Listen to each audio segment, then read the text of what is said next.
Boom! What's going on, go-getters? In this week's episode, we talked to Kyle Reed, owner and founder of NEPA MMA. Kyle talks about being a martial artist instead of a partial artist. He talks about how martial arts has affected his life and how that's transferred into him now opening and owning a business.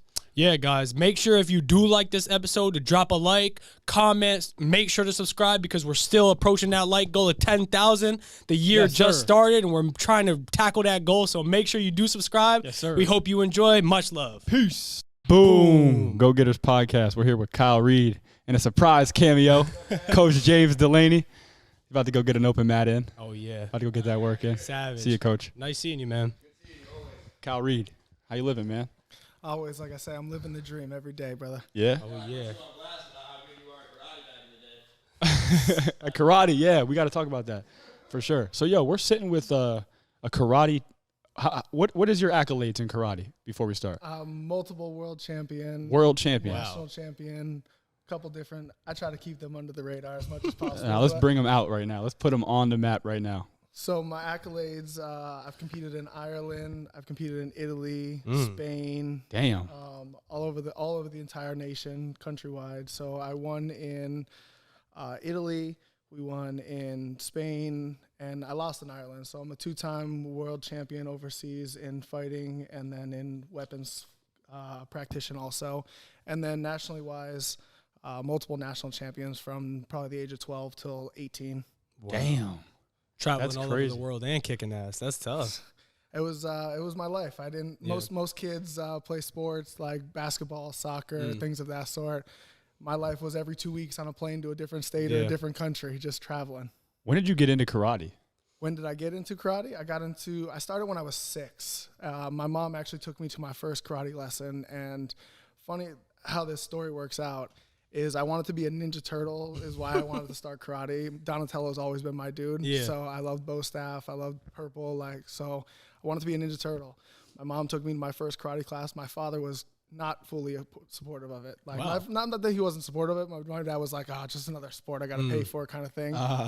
Fast forward 5 years, the roles have switched. Yeah. When I turned like 11 and 12 and it got serious to competing, it was my father who was taking me to New York to train, to Jersey to train, to all the tournaments and everything like that. And then he became like my rock, my ride or die, like the tournaments. He would wake me up on Sunday mornings, be like, yo, we got an event today. Like, let's go, load up. So we would get up at 5, 6 o'clock in the morning, drive to an event, come back that same day. So it was funny how the story started where my mom got me started. And then they kind of switched roles that way. It's normally backwards. I know for me because I started karate when I was real young, and it was like it was something my dad really wanted me to do, but my mom wanted no part of it. I feel like that's typically how it goes in the household. Like your dad wants you out there doing those crazy sports and doing stuff like that, and your mom's like the controlled one, the peaceful one. Was your mom worried like about getting hit or about fighting and things like that? You obviously have never met my mother. My mother's an old school Italian woman, so no, there was no fear, and either my parents of me getting hit. Like that was the point they brought me into martial arts was to learn how to defend myself. And if I didn't get hit and learn how to get hit and hit someone, like how am I able to ever defend myself then? So they were completely okay from day one. Like if this is what you decide you wanted to do, you're going to do it to the right way. You're going to do the journey the right way. So were they practitioners of any martial arts? No, my mom was a beautician. She used to own her own salon until she had me and my sister. And my dad's been a truck driver his entire life. Okay. So no one in our martial arts or in our family studied any type of martial arts. Really? Yeah, so I'm the one and only in our household. but it changed your life. Like it kind of it's like it set the way for how your life went though. Absolutely. I mean, I say this all the time. Like I punch and kick for a living. Like, that's all I know how to do. I couldn't imagine myself doing something other than this because I don't think I know how to do anything else than this. Dude, this is a really cool way to live. Like this is your job. Yeah. I wish we could show more of this gym, but this facility is dope. I train right in the back, and it's just like, guys in here, and this is like everybody's escape at the end of the day. But this is your whole life. Like this is what you do. Absolutely. Like I usually tell people all the time, martial art, like people don't ever think of martial arts as like the sport to go try or the activity to go do. But it's usually the parents who say, my kid doesn't like football, my kid doesn't like soccer, my kid doesn't like basketball, my kid doesn't like to do this.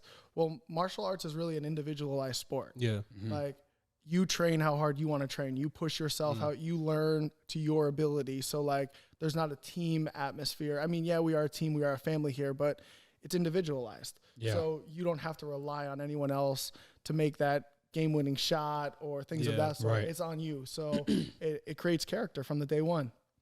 Yeah, that's one thing I think is really interesting about martial arts. Like, I did karate when I was young, but then I transitioned into football, and like that was my life. Football was my life. But then football ended for me, and I wanted to continue to stay active, and I wanted to continue to explore and express myself. So I got into martial arts. But it feels like something that I was missing.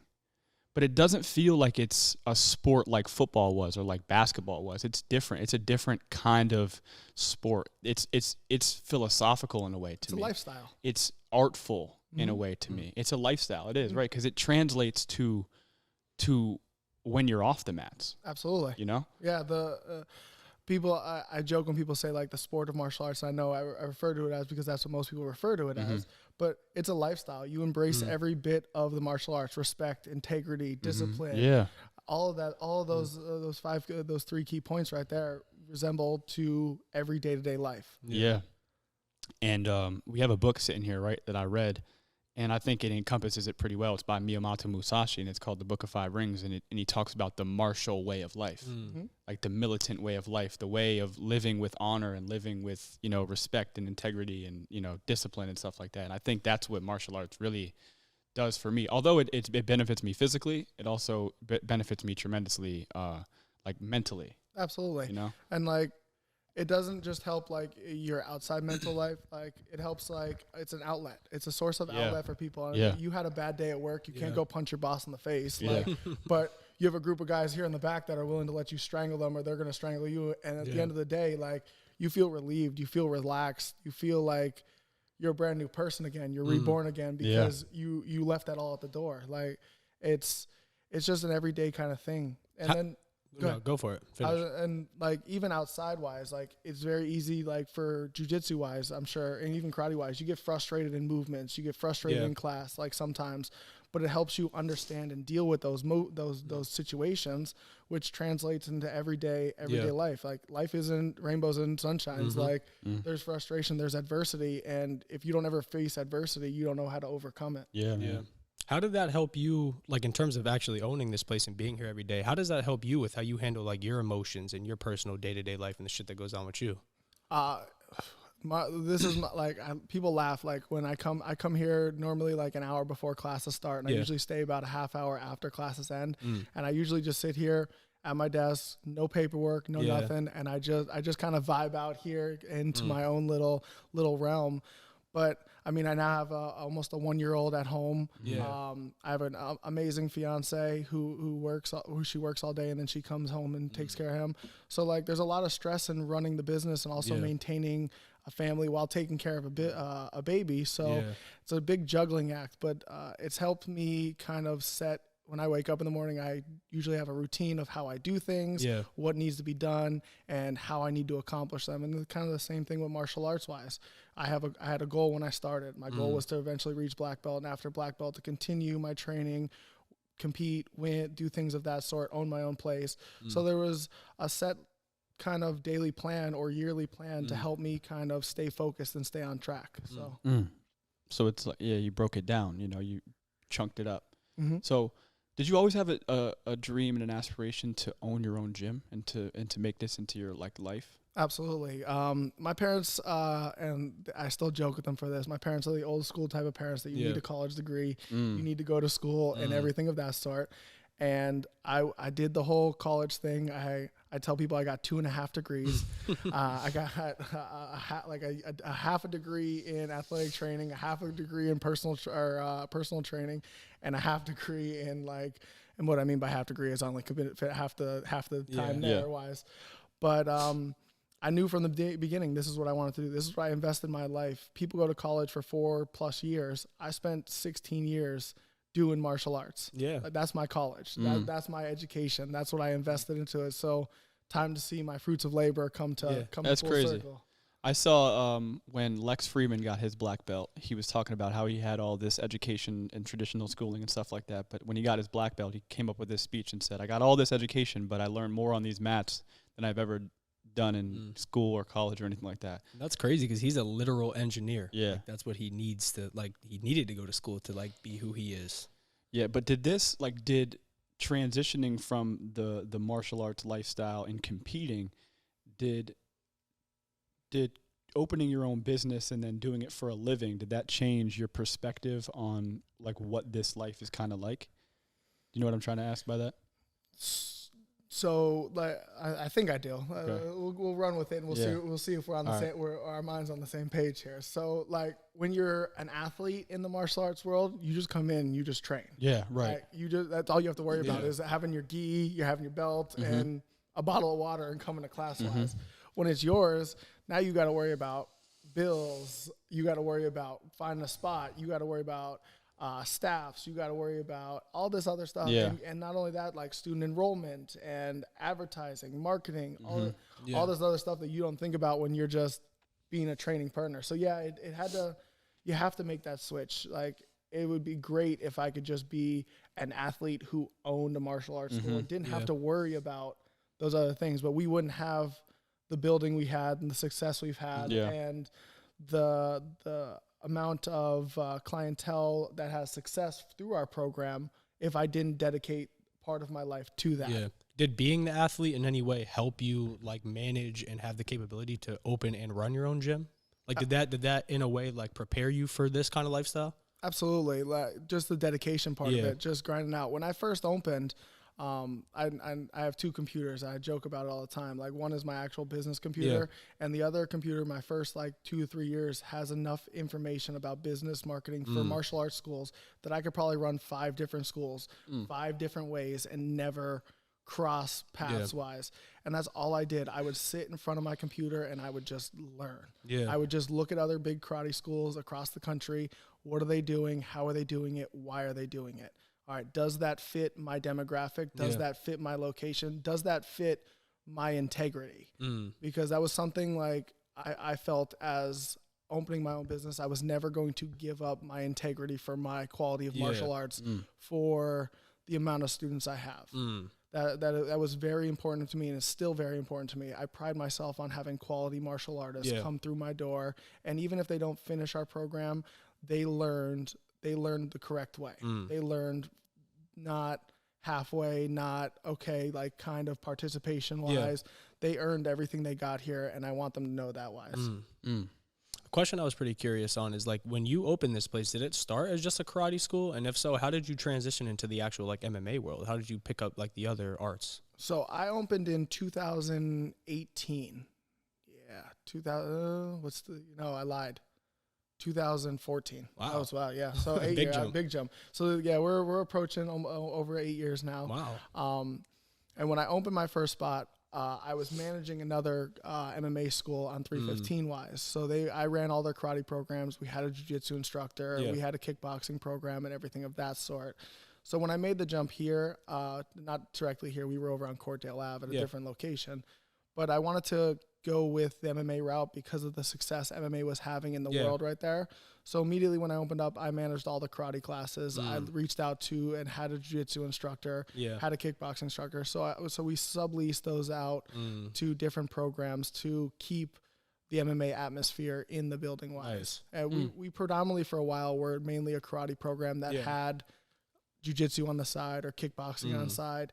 And as the years went on, it kind of developed into each one of these programs has their kind of own identity, as you guys see today with like Coach James being on the podcast, him having his own identity now. Juggernaut, yep. Yeah. So what do you think, being a karate guy, how do you think karate matches up with the other forms of martial arts? And when you were younger, like, how did you perceive the other martial arts in comparison to your craft?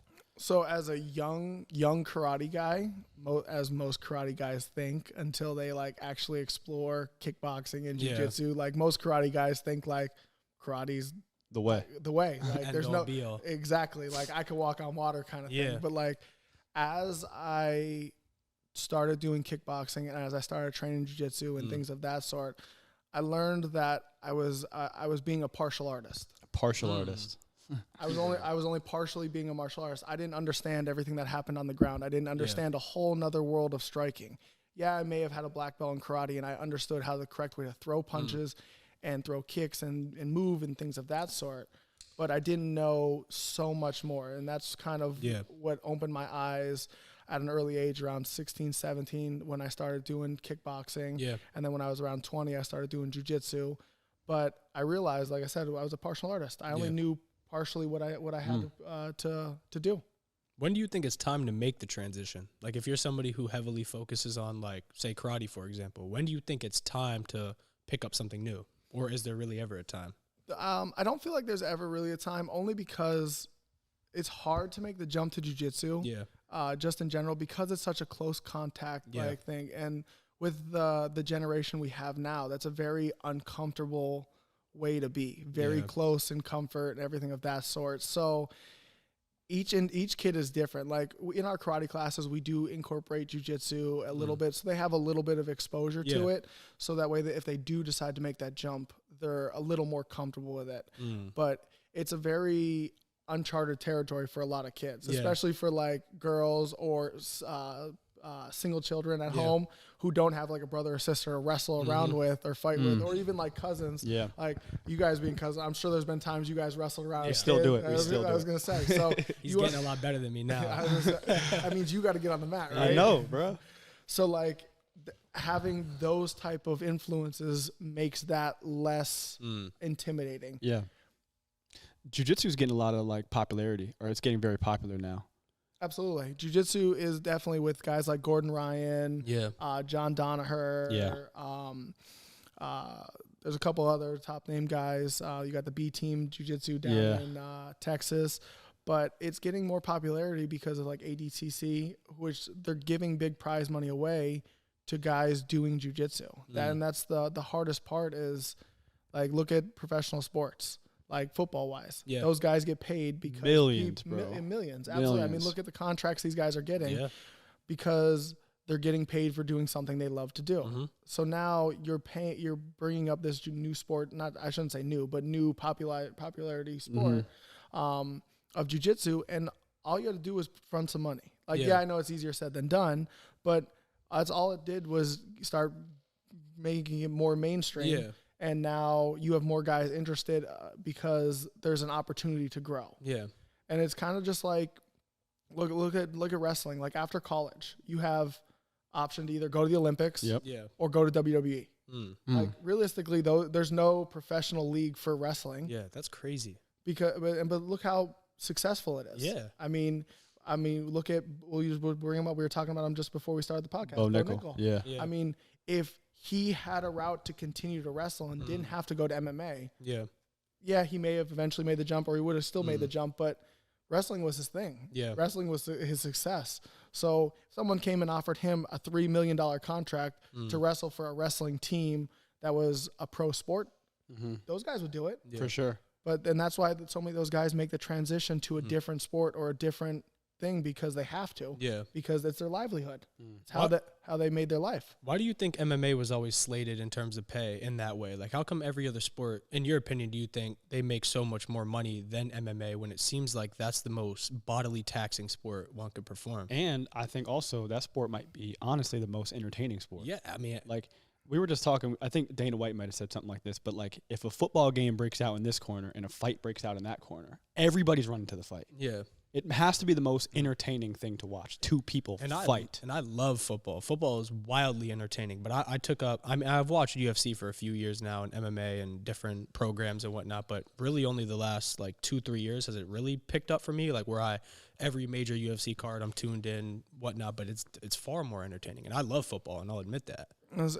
It's modern day gladiators. Yeah, it's literally what it is. Yeah. If you think of like the old school gladiators, Coliseum, two guys in the middle, like, or guy and a lion, like that's what we are right now. And I don't know why these guys aren't paid like the way they're supposed to be. And I don't want to point fingers at organizations. Because I don't know what their licensing like has to do for it. Yeah, we all know they make millions, but we also don't know. Because, like, their productions are absolutely incredible when they do them. Their venues are absolutely incredible when they do them. So, like, we can all sit here and say, man, these guys should be getting paid this. And there are a select few that do make those $1 million thing, but they also are the reason why those certain events happen. Because, I mean, look at people like to talk about McGregor. I will talk about McGregor from his previous, not his current attributes to the sport. But, like, you knew when he was getting on a card, it was, one, going to be entertaining. To before, after, during. Like, you knew he was going to draw a crowd. And you knew he was going to put on a fight. So, like, that guy definitely deserves the money. There's some guys that go in there and they fight their hearts out, absolutely, but it's a very, very basic fight to watch. I mean, why do you think the UFC got rid of Demetrius Johnson? Demetrius Johnson is one of the, I think he's the most winning flyweight ever. Mighty Mouse, yeah. They traded him for Ben Askren to ONE FC. Wow. They made the trade for that. And Ben Askren got knocked down in, 8 seconds? Quickest knockout in UFC history. That was his first fight ever? Masvidal. Yeah. So you made the trade to a more popularized fighter to Ben Askren because of the money aspect, not the quality of fighter aspect. And now look at Ben Askren. He did that fight, and then you never really heard from him again. Besides the Jake Paul fight, was it or Logan Paul? One of the Paul brothers he fought. But that was it. Like, damn, you got rid of the top flyweight in the world. Without that's even some a people's question. GOAT. Like, that's some people's greatest of all time. I mean, I think he was he's 12 fight win streak or 13 fight win streak, which is absolutely incredible. But again, it goes to the popularity of no one watches flyweights. Like, it's hard to sell a flyweight because you don't got these big guys swinging the big slams. It's a more technical fight. As a martial artist, I enjoy it because there's more of a technical attribute to it. Not saying the bigger guys don't have that technical ability, but you're going to get a big swinging overhand right from a big guy or a big takedown or a big throw from these guys. You're not going to get a lot of that, so the excitement level doesn't bribe. But when you bring a Ben Askren in, who's a collegiate top wrestler who was, you think you're going to get this big pop from him, and boom, knocked out, sleeping. A few seconds. So I think that's the problem is the worth of the fighters is not valued by their ability inside the cage, more of what they bring outside the cage. To kind of piggyback off that question, like, why do you think individual martial arts aren't perceived as highly as others? Like, for example, jiu-jitsu is making a big rise now, but how come, like, specific martial arts like karate and, like, Muay Thai and those things don't have, like, their own individualized, like, avenues, like ways that you can make it in that regard. Like, so, you have to transition into MMA. I think it's because of the complexity of them, right? Not only that, but I joke about this all the time. Like, people say, "Oh, like, this new karate movie's coming out. Like, what do you think about that?" Or like Cobra Kai came out. It doesn't do good for us because it gives people this false sense of what karate is. Like this whole like horse stance, like stand in chamber, punch in command, like. That's karate 30, 40 years ago. That's not karate now. If we did what we did 30, 40 years ago, karate wouldn't have evolved. You wouldn't see guys like Wonderboy Thompson who has karate footwork. You wouldn't see Lyoto Machida make those who are very karate foundation people, because so many people think of karate as like I said, this very basic, like stand in one position, and it is partly that, but we train, we work, we grind. Like we train just as hard as anyone else, but we just focus a little more maybe on the technical attributes. So it kind of is a double-edged sword, like, and that's kind of why when people come in here and I laugh, they don't know exactly who I am or like what classes I teach. And I'm like, "Oh, are you interested in kickboxing, karate, or jiu-jitsu or something of that sort?" And they're like, "Yeah, no, definitely not karate. Like, we don't want that stuff." And I'm like, "Well, I teach the karate classes." And then they're like, "Oh, like, well, what do you do?" And I'm like, "Well, what do you think we do?" And they're like, "Well, stand around in like stances and punch the air and kick the air." And I'm like, "Yeah, no, that's not what we do." Like, we teach a modern martial arts. We teach a more realistic style of karate wise that makes it translatable into the real world. And I think that's, and then if you go to Muay Thai is a very vicious sport. A very, very vicious sport.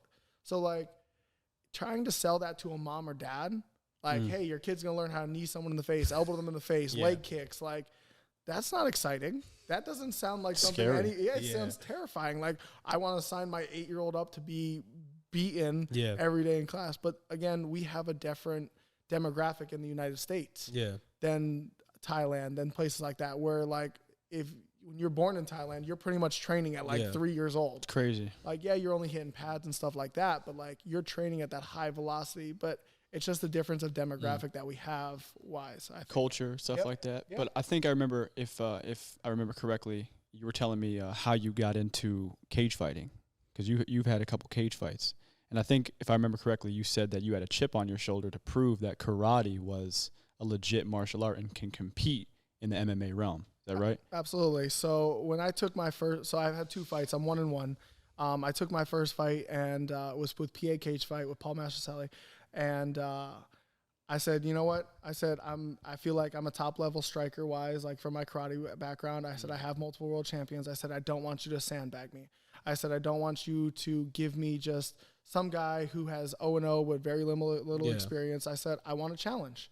I said, so give me someone. So he called me up. He said, I got Jim Fitzpatrick from Miller Brothers MMA. And now it's Sussex County, I think. But he's a purple belt under Jim Miller. Now, Jim Miller being one of the top UFC winning guys ever. And I was like, okay, sounds good. Purple belt in jiu-jitsu? Purple belt in jiu-jitsu. Okay.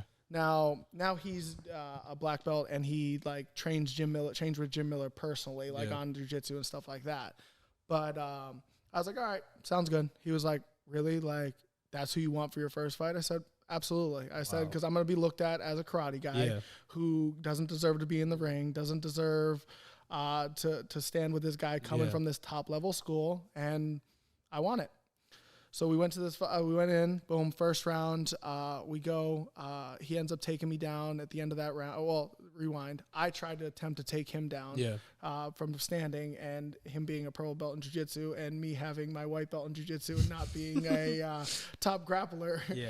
That didn't go in my favor. So we finished the round on the ground. We reset. So round 2 starts going. I start striking him, and Jim Fitzpatrick will tell you, like, I was striking well. I was there, and again, I hit him once, and I wanted to I wanted to take him down, and I wanted to prove that I can swim with the sharks on the ground.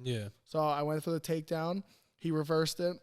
I believe he attempted like 10 or 11 submissions on me from mount, and it was all set up, like to finish me with one other move. He went key lock, head and arm, Americana, and he kept going through the same pattern. I was like, what is this guy doing? Like. He's a purple belt. He should be able to like to. And then like 4 seconds later, I was armbarred. So it went by quick in the second round. But me and Jim have a ton of respect for each other. Nice. Even like after that, like for my second fight, I went and trained with them. And a lot of people were like, yo, you're just not a karate guy anymore. Like you proved that karate can do, you just need to be more rounded. So, and that's what I did. I went and started searching out better ground guys, more takedown defense. And then my second fight, I didn't get taken down once. Really? We stand the entire time. He clinched. I avoided takedowns, and I just struck him for 3 rounds and just kept punching, kicking, and striking. Damn, man, that's crazy. Yeah, it was. It wasn't. Looking back on it, being a stubborn. Probably, I think I was like 21 to maybe 22. Wasn't my best like athletic decision of like looking at the longevity. Not that I would still be fighting. Like I got a family now and stuff like that in business, but I definitely think I should have taken something a little more before to get ready for that fight.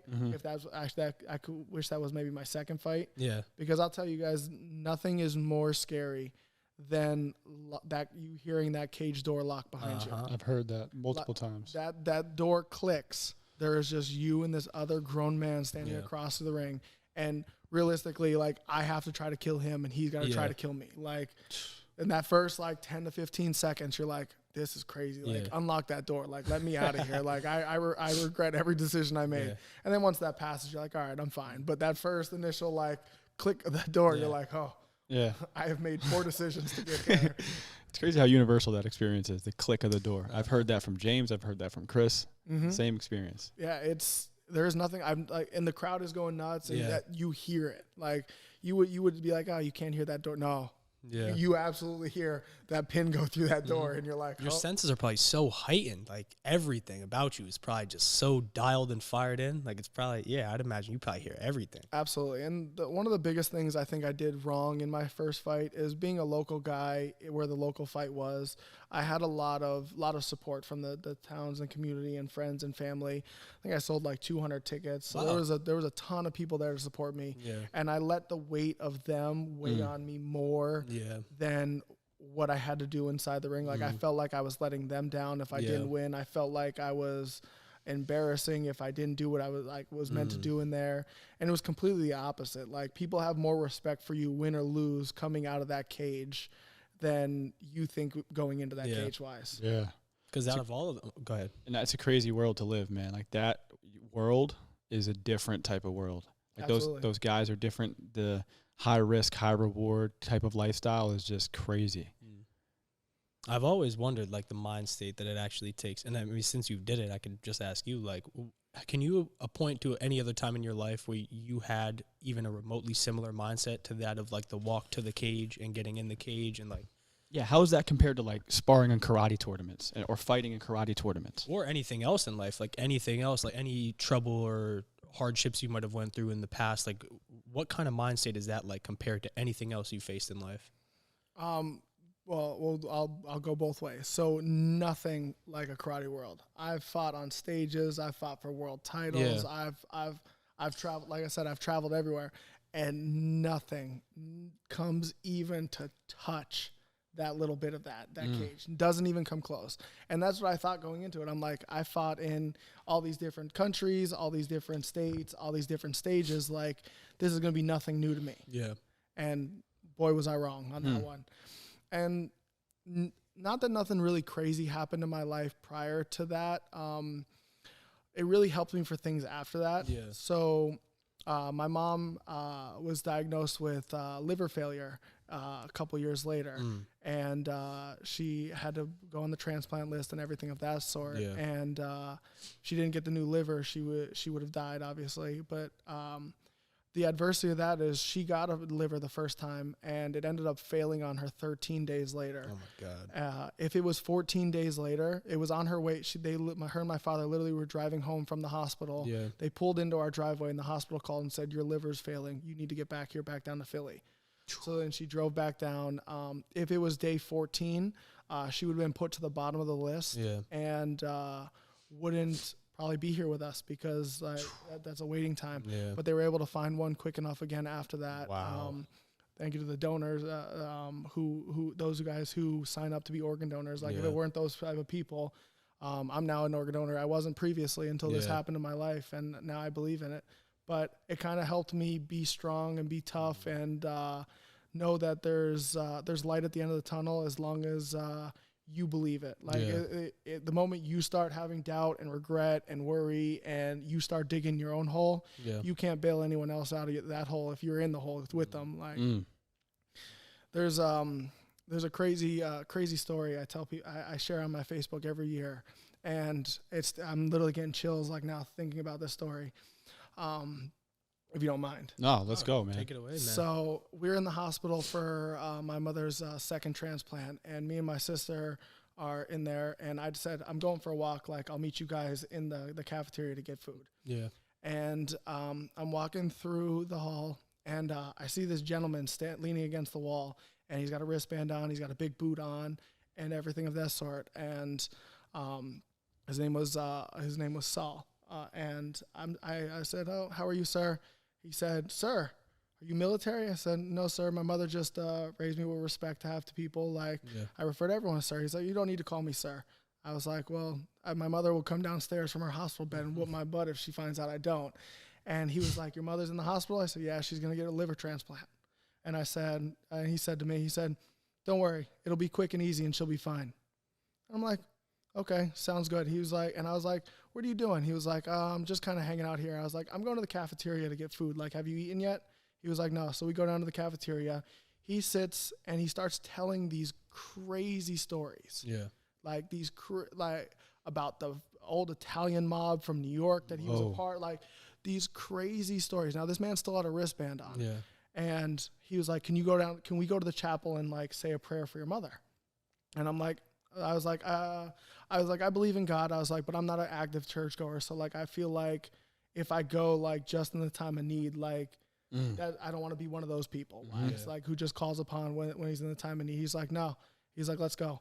So we go in, he reads a scripture from the thing, and then he writes in the book, a warrior of God, and he writes his name. And now he's like, all right, you guys sign. He's like, I'm going to head out. So as I'm signing, the door opens, he closes, and I go to out to rethank him, and he's gone. What the fuck? He's gone. Yeah. So I'm like, all right, I need to find out, if this man's in a hospital room. I need to thank it. I want to send something to his room or something. So I go to the front desk, and I'm like, hey, do you guys have this name, in, your registry? This is what had happened, and I want to send something to his room. They're like, sir, we don't have that name in our book. Whoa. Wow. And I'm like, what do you mean? I was like, I was just with him. They're like, no, sir, we haven't had the name. We don't have that name in the book. God. So I to this day I believe it was a guardian angel who came down in my time of need as I'm walking through these halls to let me know that my mother would be all right. And you said that was her second transplant, right? Yeah. So luckily it did work out. Yeah, it did work out. She's alive and kicking now. Still a pain in my butt. So damn, man. But when I think about that story, it still gives me chills. Was this man real? Was this man not real? What was he sent? There's so many questions I have to this day. And it's crazy to think about, that sometimes in the time of need, weird things happen. Yeah. Right place, right time, whatever you want to call it. But yeah. Oh my God. It's crazy how the world works, man. I think there's something deeper to what we experience sometimes. Oh yeah. After that, I 100% believe you. Things, during that whole time, things happened that I would have never imagined, and had helped me be a better to be the person I am today because of those moments. Yeah. And I believe that you are a good person, man. I think that definitely did work for sure. You give back to a community in a way that, and with martial arts, the same way that martial arts has given you integrity and honor and discipline. So you're giving those same exact values back to your community, and you're sharing an art form that was given to you, that changed your life, that gave you a better life, and gave you your own perspectives and values and stuff like that. And that's honorable in itself. So thank you. Oath to that. Oath, yes, sir. But also I wanted to bring up how there's a lot of shit in the world too, though. There's a lot of stuff in the world. I saw you shared a post. There's a lot of trafficking and stuff like that Sex trafficking going on, and abduction of females and things of that in our area has become very, very common. It's scary, man. Yeah. I to be honest, as a male, I couldn't imagine being a female in this day and age. The much adversity they have to face with all the, and they can't even shop at a store without worried about coming out of that store and being taken. And I'm sure sometimes it does happen with males too. But we're seeing it very common in this area with females that are being taken or tried to be taken or followed. Yeah, I was just having this conversation with my girlfriend the other day, and she was telling me how what her experience is like as a woman, and it's kind of you're constantly in having to be aware. You're constantly having to be in tune with your surroundings and what's going on in the world and stuff like that. And even just somebody walking behind you, you have to be ready. Even if you can't go on walks by yourself in certain areas, But that's crazy because we don't experience that really. Yeah. So there's some things that my mother always told me, even as a male, likewise, was one thing was just always be aware of your surroundings. I never sit with my back to the door. I'm always the guy who sits facing the door. I can see people coming in, see people coming out. Even my desk here, it's front and center. When I sit at my desk, I can see who comes in, who goes out, everything of that sort. And those are just some values that my mother and father always taught me. Excuse me. Sorry. But just being aware of what's going on. Don't walk with your hood up. Things of that sort that are just lost in this day and age that we don't really think about as males anymore. Yeah. But as a female, you don't know who's who.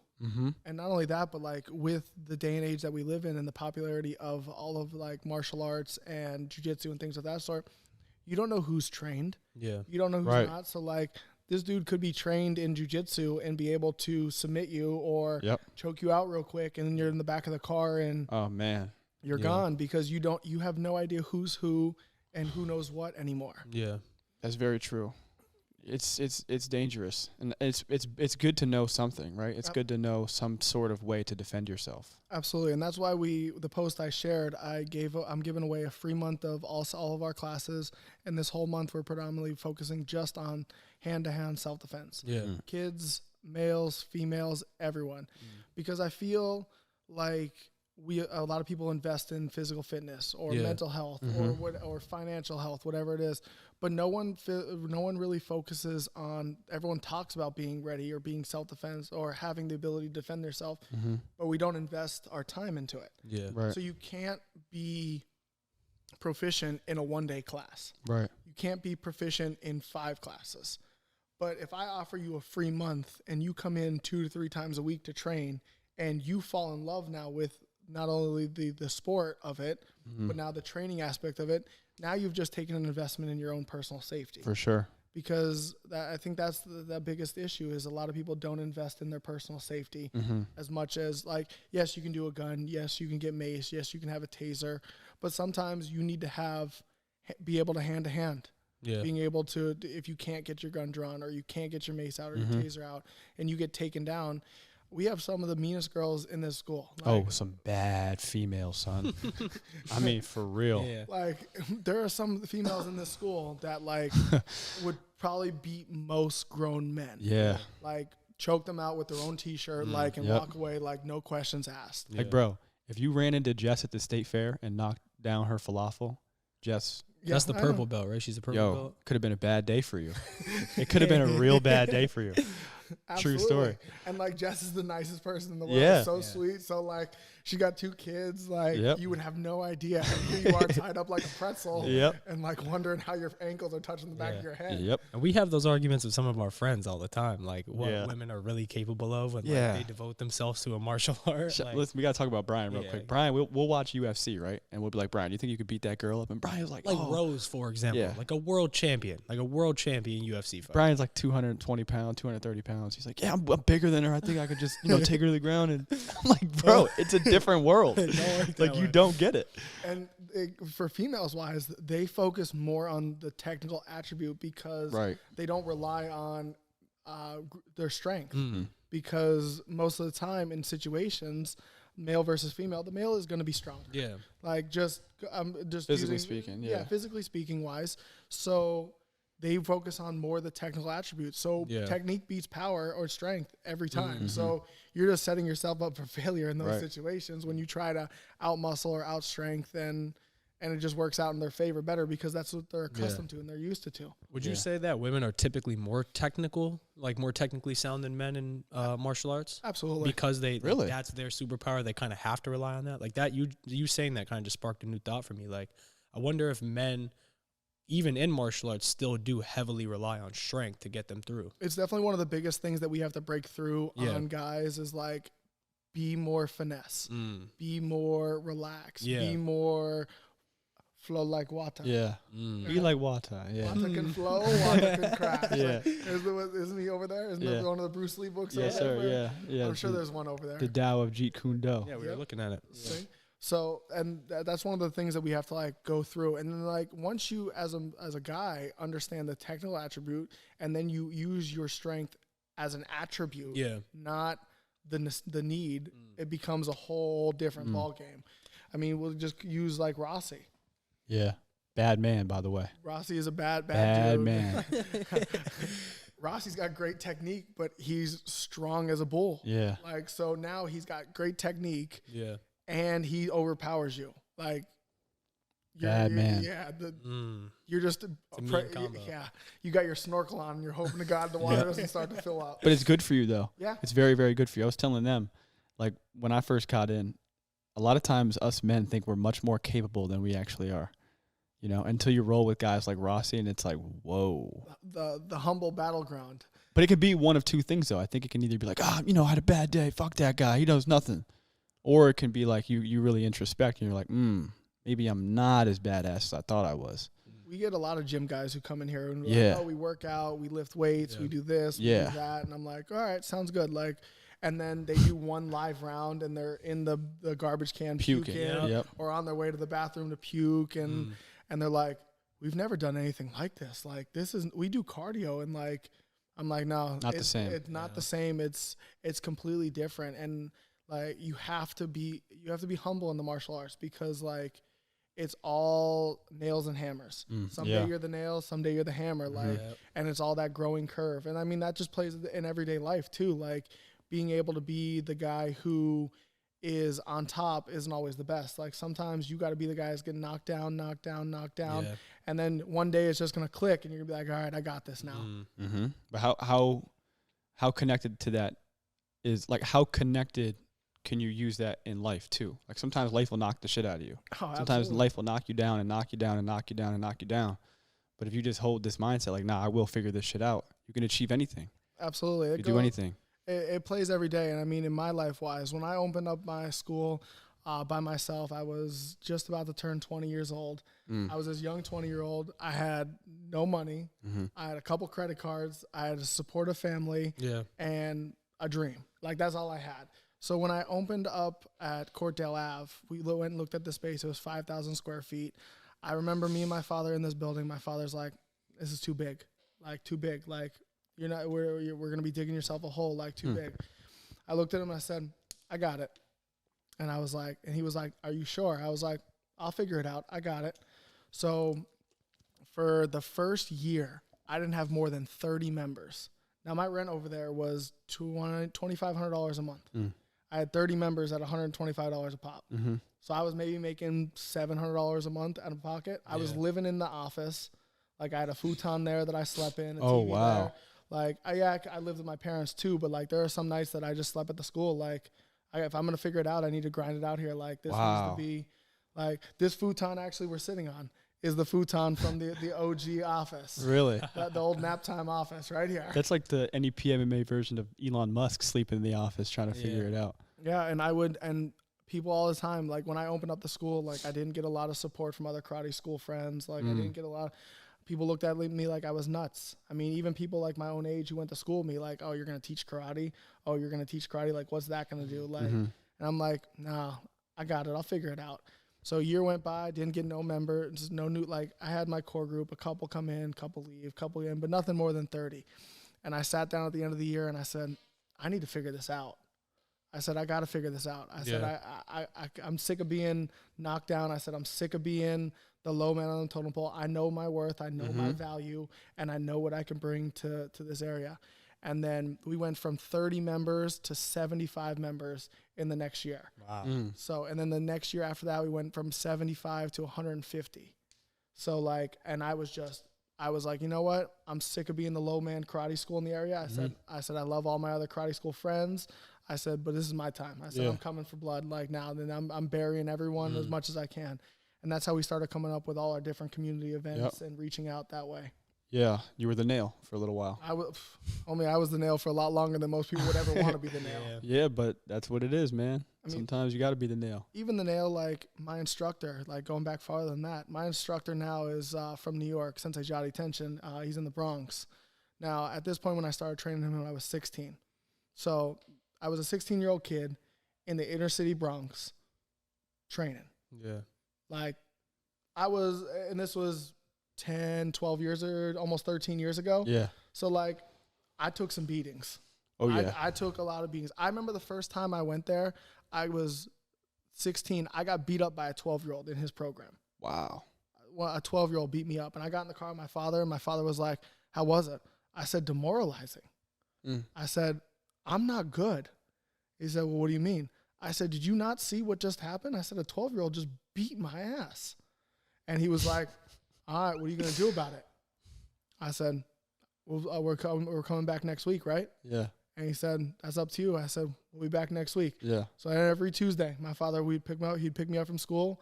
We would drive to the Bronx. I would go get there for 5:30, 6 o'clock. I would stay till 9:30. Wow. We would drive home. I would get up for school on Wednesday. That was the rule. If I went to train on Tuesday, I did not miss school on Wednesday. Wow, that's cool, man. And I would get beat. And then when I got out of school, he has a 5:30 a.m. class on Tuesday mornings. I'd get in the car at 2:30 in the morning. I would drive to the Bronx. I would get into the Bronx at 4:45. I would take a half-hour nap in the parkade that was right across the street from his school. My alarm would go off at 5:15, and I would stand out in front of his school at 5:15, waiting for him to open up the doors at 5:30, because he had a rule. His rule was, don't meet me there, beat me there. If you wanted to be better than me, you need to beat me to the gym. So I was 19 years old, standing in the middle of the Bronx in front of the school at 5:30 in the morning by myself. Wow. Waiting for him to open up this door. And I was like, and I would be in there with grown men, and I would just take beatings after beatings after beatings after beatings. And like, I'll be back next week, sensei. Yeah. I'll see you next week, sensei. Like, damn. And what was your plan at this time? Like, what did you want to get out of doing all of that at the time? At that point, I wanted to be the best. My goal at that point was to be the best out there wise. And like, we call Sensei Jai's school, they refer to it as like the Mecca. Like, if you want to be the best sport karate guy in the area, that's the guy you go see. Like, he's a legend amongst legends. And but then like then a couple years later is when I switched my transition from that to financially speaking, the business wise. I made the switch. I said, you know what, I need to stop competing. I said, not that I need to stop training, but I need to start my focus on growing this. So this can help take that to a new level. Yeah. That's so. As a young man, did you have any entrepreneurial tendencies, or were you just strictly focused on sport karate? I always taught karate. Yeah. Like, even at my first original school, I would teach 3 days a week. I would do private lessons on Saturday for like 10 hours straight. Like, I would just have 10 private lessons, 9 to 10, 10 to 11, just rocking them out. I wouldn't break for lunch. I wouldn't break for like a drink break. Like, I would just work. And I always saw how hard my mother and father grinded out for me and my sister to have success in our life. And I was like, you know what? Like, if they're able to grind it out for me, why can't I grind it out for myself also? Right. And then when I started making money, I started being able to chip in for tournaments and chipping in for like travel and stuff like that, and helping out, because my sister was a top level dancer in the area. She ended up dancing for the 76ers. She danced she worked with Disney and all that stuff. So my parents were funding not only me to travel with martial arts, but her to do her dance career. And she was younger. She's 4 years younger than me. So I was like, I need to grind it out to help my family out, to help my parents out. Like, not that they ever asked for $1 from me, but I felt it was part of my responsibility to do that. Yeah, man, that's crazy. Yeah, it seems like they were very like heavily invested in you and your sister's futures, which is kind of uncommon today, I feel like. Absolutely. My parents are ride or die people. Like, I can call my father right now and say, hey, I found a new building. I want us to go look at it. He'll say, all right, I'll meet you there in 10 minutes. Wow. Boom, gone. Damn, my sister can call my mom and say, hey, Mom, something went wrong down here, like, and be all upset. My mom will be on a plane tomorrow. Like, no questions asked. Wow, like, man, that's beautiful. That foundation. And that's just how, like, my family's always been. Like, we always don't get along with each other, but, like, push come to shove, go to war. You don't want to go to war with the Reed family, I usually say. Wow. Damn, man, that's crazy. That's awesome. So, but they're always there, even for all of our events that we do here. Like, my mother, my father, my fiance, even her families now support. Like, now that we're joining as families, like they're being a part of it now, and it's just great to see everyone kind of get together for these kind of things. Yeah. Did you ever have any experience working a job that was outside of karate? Yeah, so I worked at Kmart when I was a little bit. So, and what was that like? How did you like that? I didn't mind it because I'm a person that likes to work. Yeah. So, like, if I'm gonna work, I do my job to the best of my ability. Like, whatever I'm signed up for, this is what you're paying me to do, I'm gonna do it. So I didn't mind it. The problem was that took away from my martial arts career-wise. So that's when I started switching into teaching martial arts more. This was like when I was like 15, 16, 17 wise.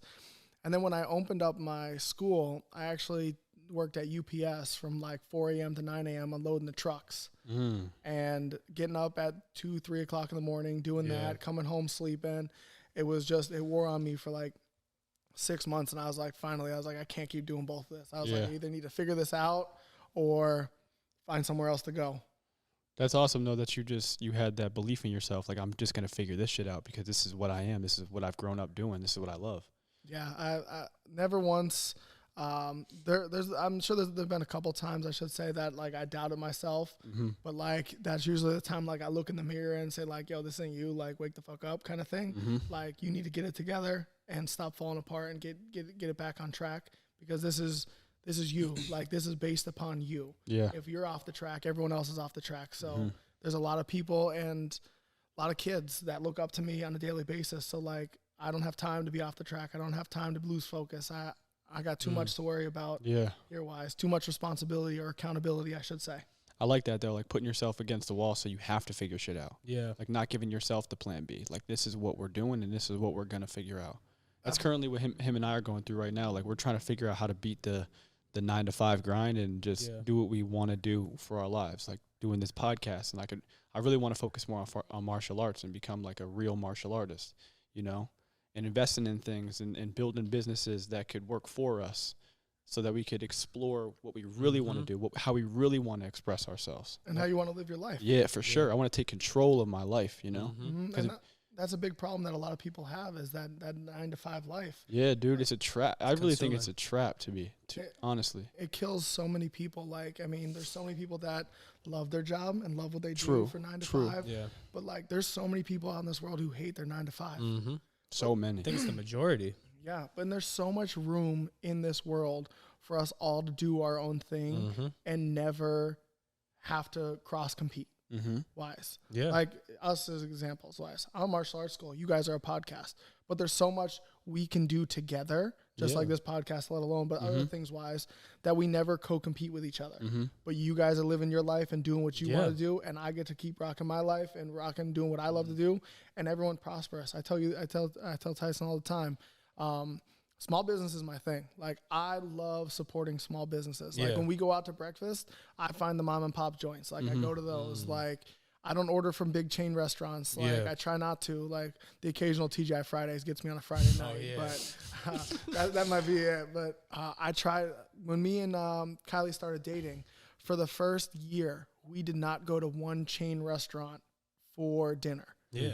We went to, and there were so many restaurants we went to that she was like, I didn't even know these were around. Like, I didn't even know this was a thing. Like, where I'm like, I love small business. I love mom and pop shop. I love, like, anything that you're grinding for yourself. And I can look in the kitchen, like Tammy's down over here in, I don't know if what are you, 44 Plymouth, whatever you want to call that. Like, you look in the kitchen, you see Tammy grinding out in the kitchen. Yeah, that's cool, man. Like, I want to see that type of person. I want to see you invested. I don't want to do those places that are like, oh, here's our corporate building, and you never know who the owner is, or the chefs are every 3 months you got a new chef in there kind of thing. No. And those people aren't passionate. Like, the people that run the mom and pop joints, like those people, similar to how you're passionate with martial arts, we're passionate with podcasting. They're passionate with doing that, like a job that most people specifically dislike or try to shy from. They enjoy that. Yeah. So it's all about being in the deep waters. Yeah. Like, I tell people all the time, don't jump when the water's warm. Jump now, because the water will eventually warm up. Yeah. Like, and that's just the way you got to be. Like, you have to enjoy being in those deep waters, because the tide will settle and it will come down. Yeah. So, like, if you're willing to stick those out and willing to grind through those hard times. I mean, we all faced it during COVID with all these small businesses in the area. Yeah. You had to adapt. You had to evolve. You had to refocus your business in order to survive. And if you didn't, we saw so many people not be able to, because they didn't have the clientele previously to support their new vision or whatever it may be. But I mean, we had to here. I laugh because a week before we shut down, I ordered all my camera stuff, all my backdrop, everything of that sort. And Coach James was like, "What are you doing?" I was like, "We're going to be shut down soon." And he was like, "Nah," he's like, "They're not going to shut us all down. Like, what are you talking about?" And I was like, "No, like, we all need to come in on this Saturday, so we all know how to do what we need to do on these things to engage with our clientele and everything of that sort." Yeah. And then a week later, we shut down. And he was like, "Yo, did you have, like, superpowers? Like, how did you know this was going to happen?" I was like, "Nah, I just planned for the worst." Yeah. Like, I just anticipated being in these deep waters.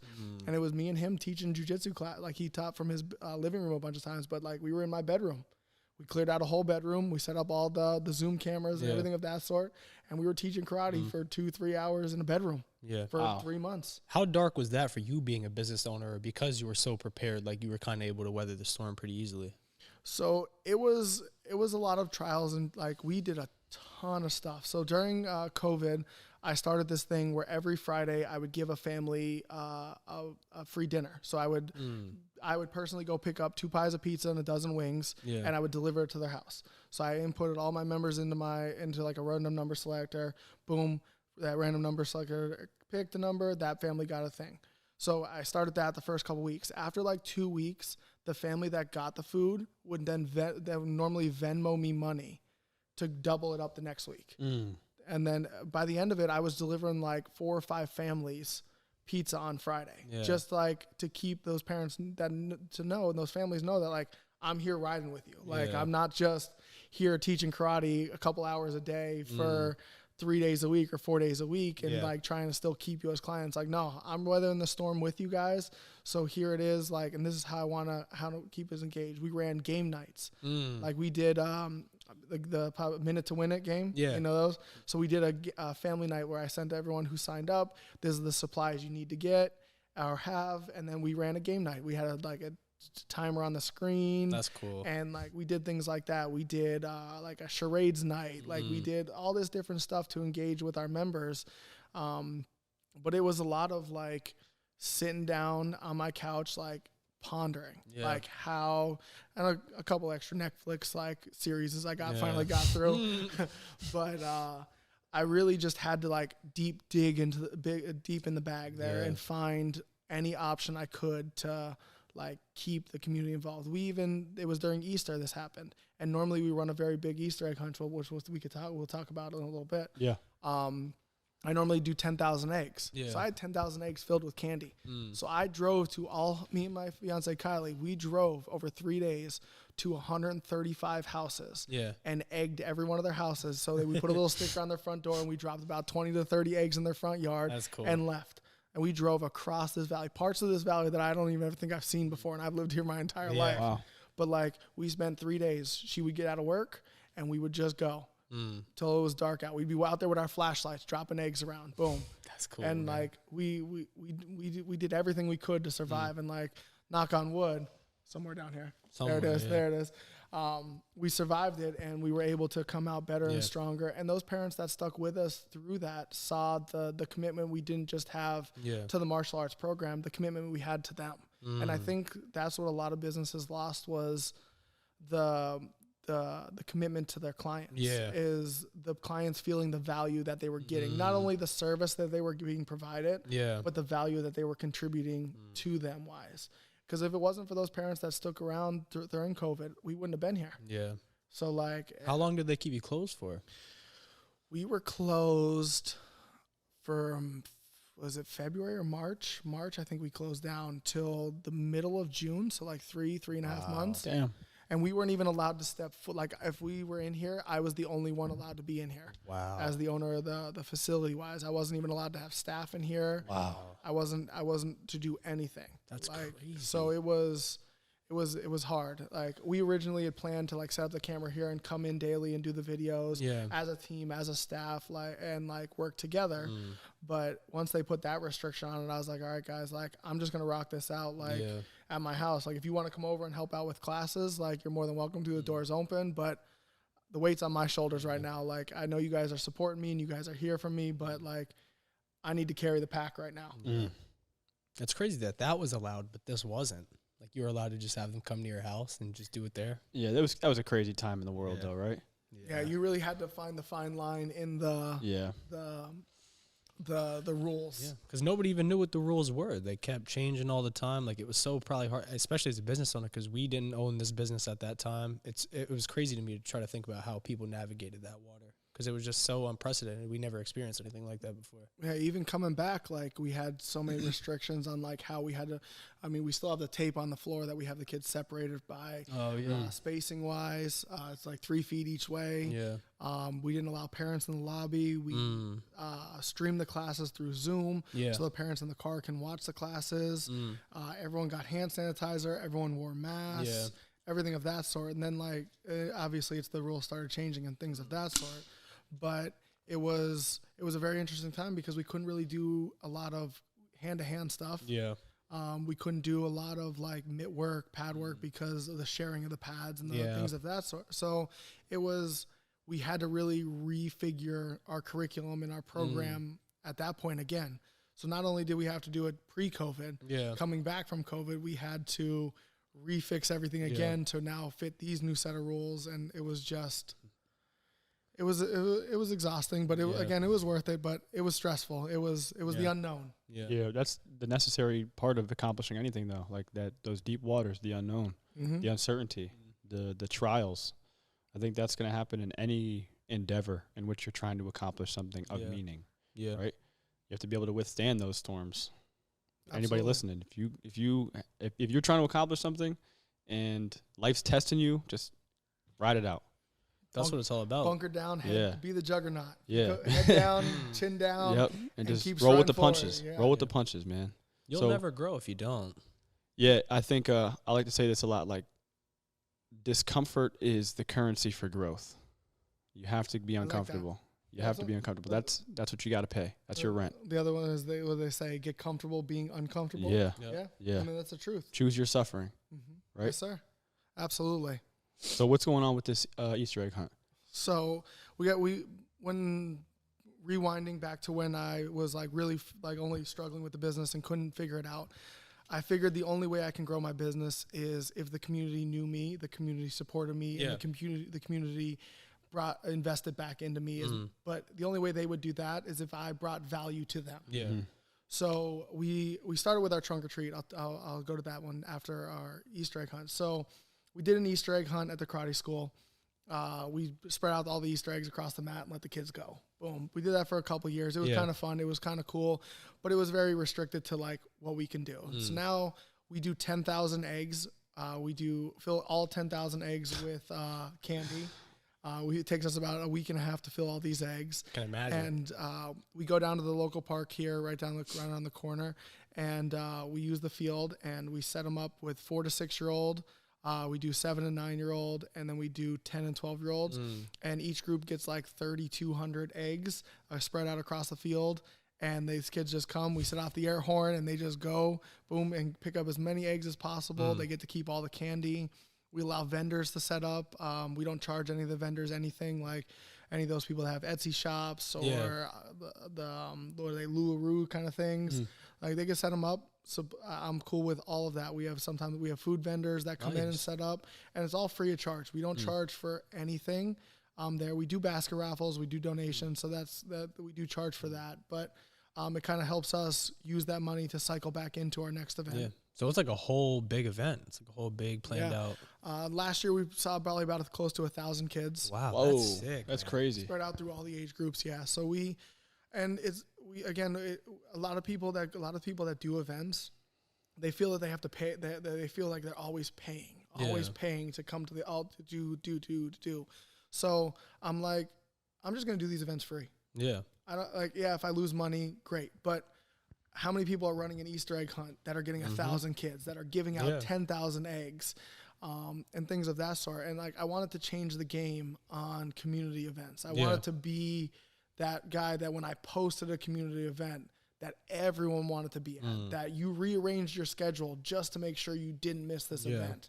And that's kind of how that one started with our Easter egg hunt. And then our trunk or treat. Our trunk or treat is killer. Like our trunk or treat is, I think, one of the best in the area, if not the best in the area. And I'll go on record. I'm on podcast. I'm on record. I'll say it. I don't care. This year at our trunk or treat, we had 35 trunks pass out candy. Yeah. We gave out 200 free pumpkins to the first 200 kids. That's cool. I gave out 10 full regular brand new bicycles to 10 winners throughout the pumpkins. So I randomly selected numbers through the pumpkins, and when you pick the right pumpkin, you got a bicycle. Oh, that's nice. So we had a live DJ, we had a photo booth, and then we turned the whole karate school into a haunted house. Wow. Yeah. Like this whole place? The whole front That's to back. all that stuff over there. Oh, really? That's sick. So I go out to the spirit stores, and I buy out the spirit stores at the end of the year, and it's a whole kid walk through haunted house. It's a little scary. It's got to be. But, I mean, it's not a horror hall. It's not a Reaper's Revenge kind of thing where you can't take your kids. So It's just a massive event. Our line usually is from our front door here. This year it was wrapped down all the way around past the park that we go. Yeah. It was just, we had to make 3 additional runs to Price Chopper because we ran out of candy so many times. It was absolutely insane. I think this year we saw just under 5,000 people. Yeah.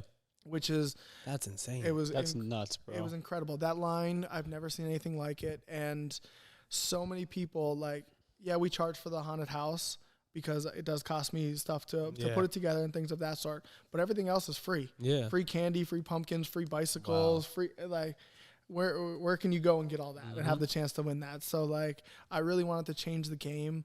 And I work with that wise. And this upcoming year, I've got bigger plans for it. I want to give out 500 pumpkins. Wow. I want to give out 20 bicycles. That's the thing. Just keep trying to level it up every year. Yeah, absolutely. You can't be content. Yeah.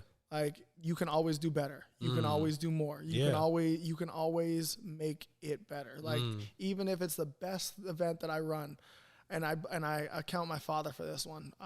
Anytime I run an event, and it is a rock star event, and it went smoothly, it went no hiccups, and everyone was happy. I'll call him usually after the event. I'll be like, all right, Chuck, what do you think? He'd be like, it was all right, but I think we can do bigger next year. Yeah, man, never settling. And like very few times, and this is just part of my father, like being my father, very few times does my father like to tell me good job. Yeah. Because he knows, like, he doesn't want me to settle. So it's always like, good, but this is what you could have done better. Or, it was all right. Like, that's just always his mindset with me. But he knows it just drives me nuts. Like, it just motivates me more to try to, like, one-up him next year. Like, all right, like, I was going to say, it seems like you've adopted that kind of mindset where, like, you're never just settling for anything. You always got to level that up. And that's a great mentality to have. It's, like, one of the best traits one could really carry with themselves. It's just something that I'll even any event that I do here, I'm like, because last year we were gonna do pictures with Santa. Yeah, it was gonna be a kind of a last minute thing put together, and I put it out there, and a lot of parents were excited about it and everything of that. Yeah, and then I decided to pull it back, and I was like, you know what? I didn't have enough preparation for it. I didn't have enough time to get it to the way I want it. I don't want to put out a halfway event. I said, so I'm cutting it this year. I said next year. I said, be ready for it. I said, because next year is gonna be insane. Like, I want to do a whole light show on the building with lights. Like, we tested out the lights a little bit this year, and we did a little bit of decorating in here. But next year we're gonna look like the Winter Wonderland come December. Yeah, that's sick. Maybe like what we were talking about before off camera before we started. Maybe we can in some way help you with that next year. Maybe because we want to do something big for this upcoming Christmas, and we did something pretty cool for Thanksgiving. But we want to start doing things like that too, like doing like little events for the holidays and stuff. It's a good place to start, and I definitely want to do something major for Christmas this year. So maybe we can help you in some way. We'll Absolutely, yeah. No, I tell Tyson all the time, I'm 100% in, like I said before too, small business. So like any idea that you guys come up with, I know you guys did the Thanksgiving thing, right? And which was a huge success that you guys did. And I was like, I told him I was busting his chops after it, and I was like, man, I wish there was a guy who runs a business who does community events that would have loved to help out and make your event even bigger and try to help you guys out. And it's my favorite time to roast Tyson when he comes Bro, I don't know why he picks on me like this every day. It's only because I like you. If I didn't pick on you, it means I wouldn't like you. So I guess every day it's something, bro. But that's like, I'm 100% for it. Like, whatever way, like, we do, like, even if you guys wanted to come to the Easter egg hunt and do like little pop-up videos, like, or you guys want to donate to the pumpkins that we get next year, because that's what I did this past year. Granted, I didn't get anyone. I went to local businesses to ask for monetary donations to buy more pumpkins, and there would be a tag that says sponsored by so-and-so business, sponsored by this.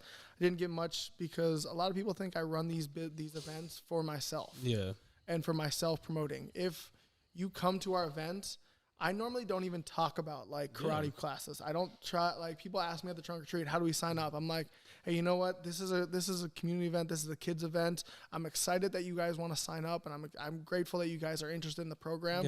I said, but that's not the purpose today. I said, give me a call on Monday. I said, or check the Facebook group on the day after the event. I said, and there'll be some more information about it. I said, but today is just about you guys.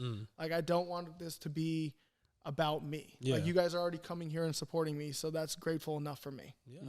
And you're doing it with love. Like, even if you were trying to market, most of those companies that you're probably going to market just for monetary values anyways. So that's ridiculous for them to even think that.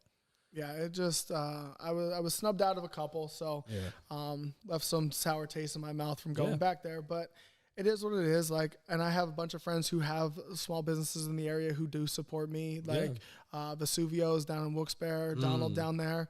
That's my guy. He hooks us up with our pizza for birthday parties and stuff like that. That man always, I can go for gift cards, whatever. I mean, he is always extending his hand for me wise. So guys at NEPA CrossFit down in down in Plains, I think that the actual term is Plains where they're at. But Brennan down there, without a question, I can call him right now and say, hey, like I got this event, like, you guys interested in sponsoring us or interested in helping out? And Brennan, for the last 2 years, has come to the Trunk or Treat and set up a booth, and he gives out or set up a trunk. He goes all out. This man, spends like 3 months decorating his trunk, like to get prepared for this event. That's cool. But he gives out full size candy bars to the kids. Like, so there's some in this area. There's a bunch of others that helped out this year that the list will be too long to mention. DJ Donnie, the other DJ that the Artleys who came and did the DJ work for us. There's a ton that always reach out and help and extend their hand, which I'm extremely grateful for those guys. But there's some that I'm just another guy who runs a business trying to stick my hand in their pocket. I'm like, true.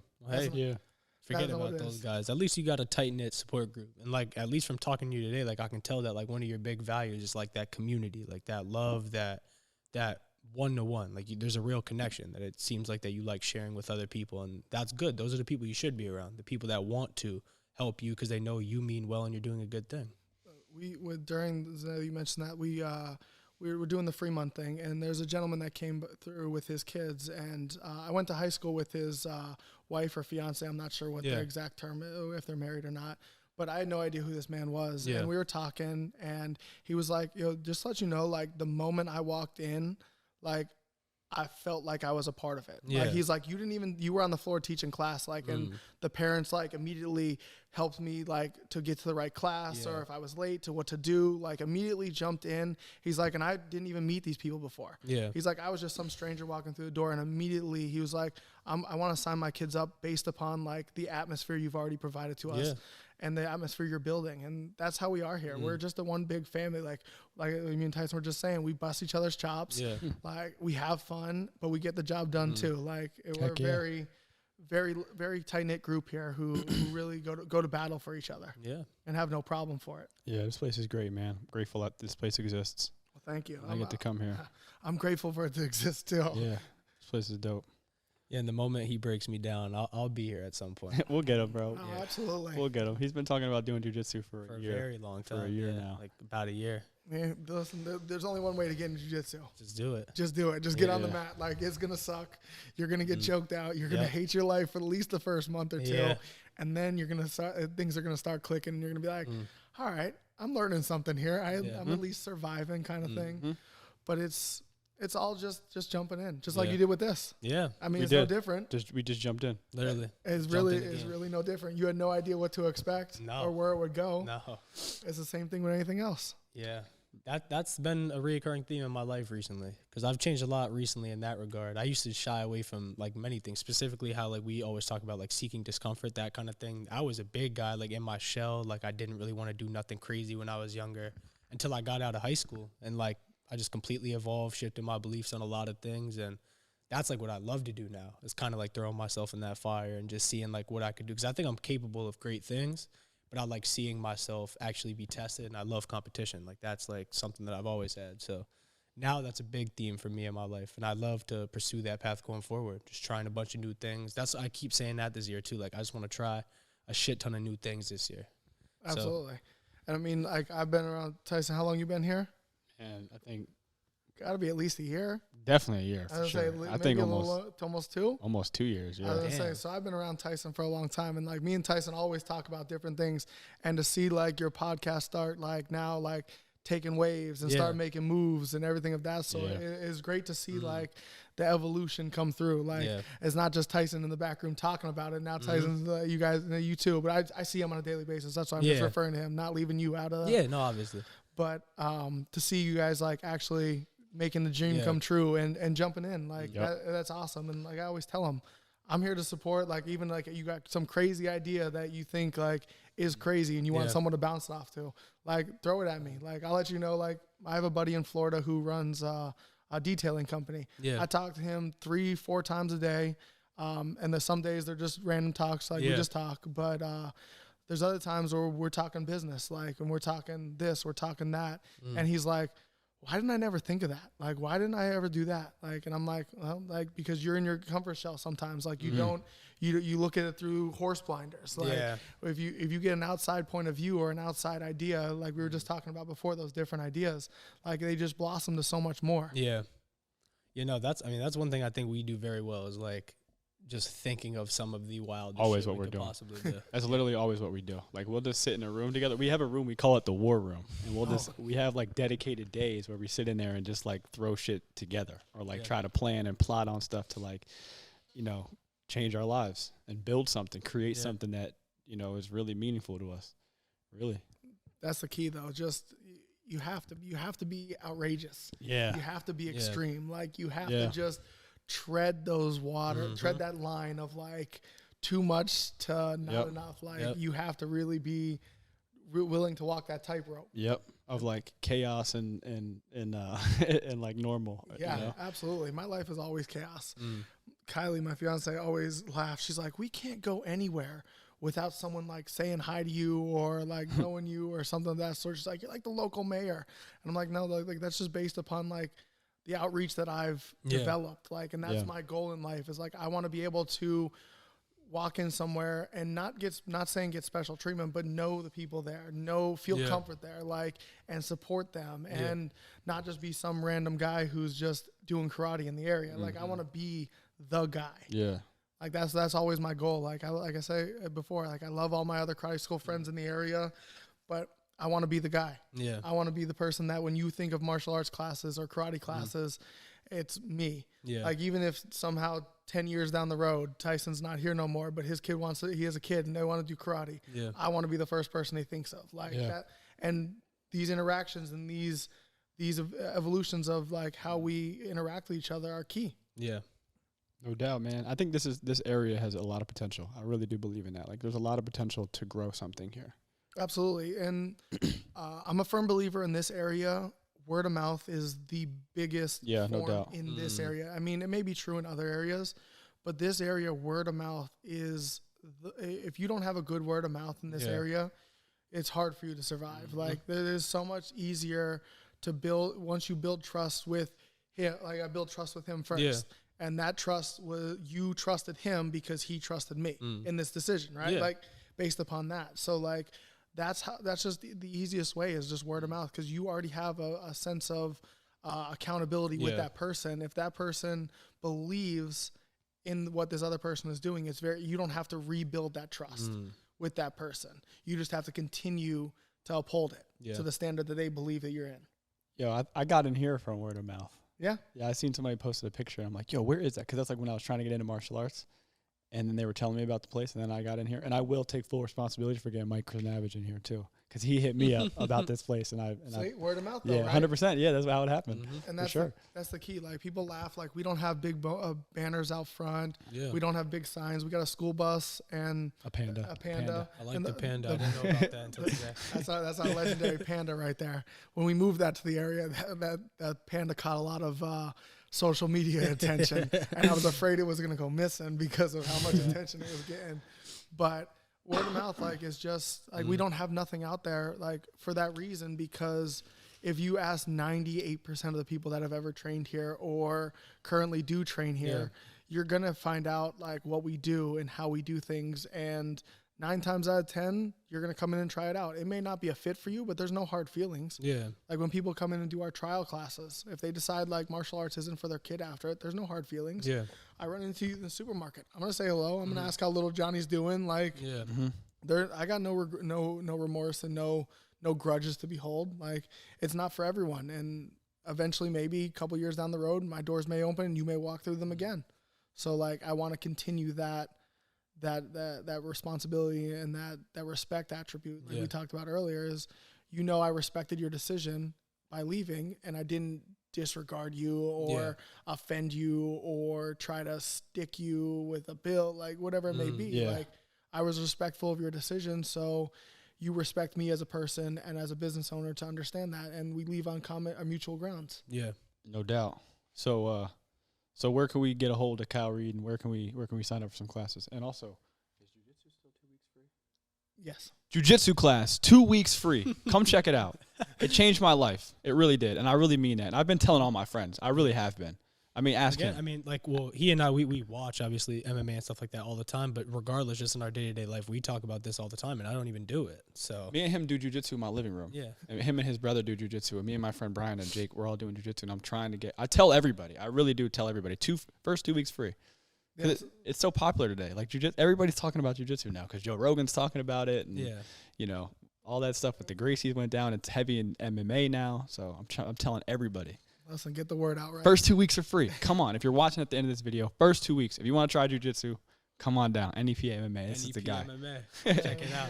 Big logo in the back. So we're located at 681 Main Street in Edwardsville. Easiest way to get in touch with us is on our Facebook page or on our website. Not saying I don't answer the phone all the time, but most of the time I'm on the classes, or I give you a call back and we kind of play phone tag.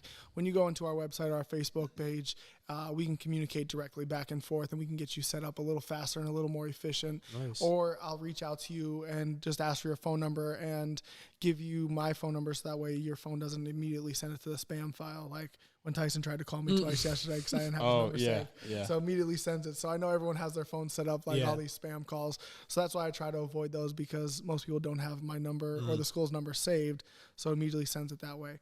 We run a couple different, we're running right now free month of January. Free month of January. So all the way till January 31st, all the way done that way. We do offer normally 2 weeks free of jiu-jitsu. Yeah. And we offer 2 weeks for all of our adult programs wise. So even kickboxing and even adult teach karate wise. All of our kids programs, we do a 6-week trial, which is 6 weeks for $69. So you get a month and a half of classes for $69, and that way it's a long enough time for your child to ride the excitement wave. Yeah. I'm excited to be here. I don't want to train. I want to play video games. I want to go back to karate. I don't want to train today. Like, so you ride that wave, and after 6 weeks, you usually have an idea of like, this is just something your child wants to do, or you enjoyed the program enough to help your child stay committed to it, and then we continue from there. Awesome. Awesome. And then, so Facebook? Yep, Facebook is NEPA Mixed Martial Arts. Instagram? Not a big Instagram guy. Honorable. We do have Instagram, but Coach James and my sister and everyone yell at me for not being more active on Instagram. I'm not a hashtagger. I'm old. Go check out Juggernaut Jiu-Jitsu. That's Coach James. He's on Instagram. Heavy. It's NEPA_Juggernaut Jiu-Jitsu. NEPA_Juggernaut Jiu-Jitsu. All right. So there we go. So those are all the ways you can reach us. And if you have any questions, you can even stop by. Yeah. I'm here Monday through Friday, 4 p.m. to 9 p.m.